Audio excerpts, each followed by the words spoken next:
panging komunidad makatipon yak manalangin, ing malambat kang paninayan, ape nga kumingig pa, di natangya mo rin. At inyang din sabla, mikatmon laking Espiritu Santo, may magsalita na ka rin miyayaliwang dila o lengguwahe. Agpang king pigkalam ng Espiritu, king antikaniting paralan, ing aldoning Pentecostes, ya ing meging peka inaugurasyon o aldo ng kebaitan ng Iglesia Kristiyana. Ing aldo ng Pentecostes, king Grego, Pentecoste, nga nawari, ing 50 aldo, kay bat ning parmingguling Paskwa. May pagbasasya ning Siban, Mayo, Unyo. Muna ng aldo ng 7 Parminggo, pikabalwan niya naman ang timong piyesta rading 7 Parminggo. Piyesta ng pamamupol, kaya dawan din mumunang bunga. Kaniting kapag masusyan Hudyo, ding Israelitas, magperegrasyon la o metitipon sa sambala ka rin, Jerusalem. Ban pagmasusyan da, ing pamitatag ng Diyos, king kayang balen a pinili. Kanitang binyere karela, king bundok ng Sinai, ing batas. Kadua, kaya 2-3 nga na, may kaaliwang amenibat king banwa, abalang biyong na ni masikan, kitmuani ing balen ng nula pakaluklok, kay bat na nita, ikit dalang nikakalat ding balamu, dakala dilang api, at mika atin niya kareti, king tulid na ing balang metong. Mastika na yanin, dilang api. Ing pangatugtog na ning Espiritu, makayugneya king simbolismo ning anin at api. Kaya ning Lucas 3:16 nga na. Inya nga nang uwan karelangan, ako paminyaganda kayo, king kapamilataning danong. Dakot atin metong adaratang amigit pa kanako. Binyaga na kayo, king Espiritu at api. Ing masikan, babanduna ing bayong dapat ng Diyos, king istorya ng kaligtasan. Ing api si simbolo na ing pangaatyo ng Diyos, kanitang inalok ni ing kasunduan ka rin king Sinai. Keni ding dilang api, digpala king kabuntukan ning balang metong karing apostoles. Ban, isadya na do, king pamanaral do, king bayong kasunduan. Kambening alang kabasakalam ni Espiritu. Katlo kening verse 4, mikat mo langan king banala Espiritu, may gumpisa salita karimyaya liwang aman, agpang king binye na karela ng Espiritu.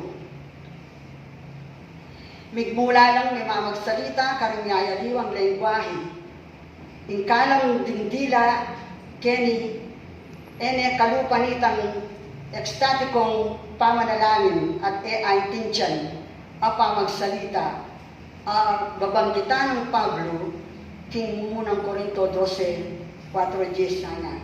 Ding miyayaliwa ng kalam ng Espiritu. Ikakatip ng Lucas Kelly, yapin ng kalam ng pamagsalita, agamitan o pakinabangan king pamagmisyon o pamanaral.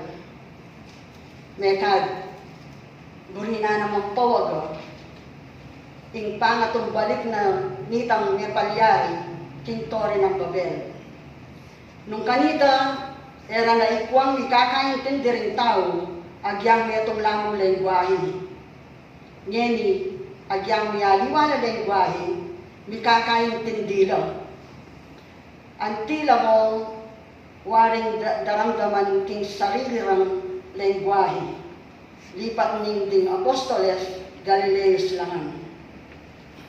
O tubula Galileo, at inamano rang siswan, yang buko din balura at gagamitan.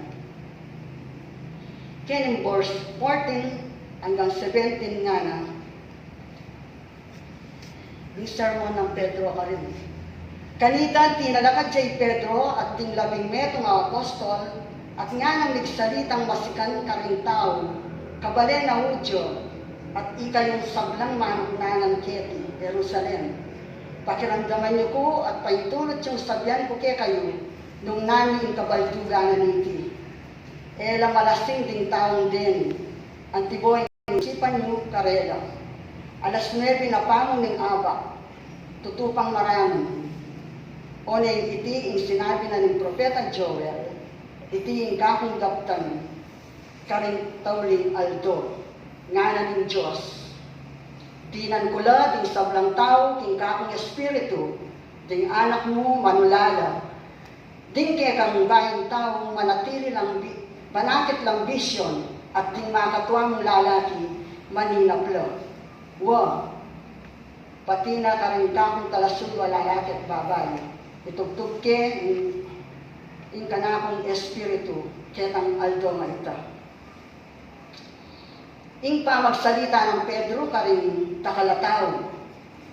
Iti ing mumunang dili karing anang mga kaba ng pamanalese ning libro ning dapat ang makainggil king pangasubli ng Nebye Jesus at ing ulaga ng Mesianiko ding masenayan karing kasulatan king kasulukuyan na panahon tapos antimong kerigma, amanong Grego, ang mga baldugan. Aral o pahayag. King Iglesia kanitang panahon na rin apostoles. Ing kerigma, makatungkol ya karetang eba mekamdam tungkol king Kristong mipaku king krus at sinubling Nebye. Ing maulagang ipayabot ng kerigma at suketang ing Diyos, pepaligayan ni Jesus at pepaliyaryanin kinu at hukum. At ngeni, magkalub king kalam, king tauling panahon para king kaligtasan. Nga nawari, ni Espiritu Santo, ing kerigma, miririnan sokdulan ketang pamanagkat king pamagbayong loob o pamagbayong biye. Kambening pangako ning pangapatawaran daring kasalanan at ing kaligtasan karelang salpantayanan, pabinyag. Salpantayan at pabinyag. Dingaliwa pang alimbawa ng kerigma king dapat ilapin din ng diso ng Pablo at Incang Pedro. At kitang 17 hanggang 21, kasi may basa itang 17 lang din. Wa, pati na karing kakong talasuyo, lalaki at babae, tugtog keng kakong espiritu karing aldodeta, at ilaman manulala. Palto lang tanda king banwa, niyayaliwang pagmulalan king yato, mi kadaya at api at makapala asok, kulimlim yay ngaldo, at laking bulan. Antimo ing daya, bayo ya dati at kanito, ninuman ing maus king lagyunin kinu, miligtas siya.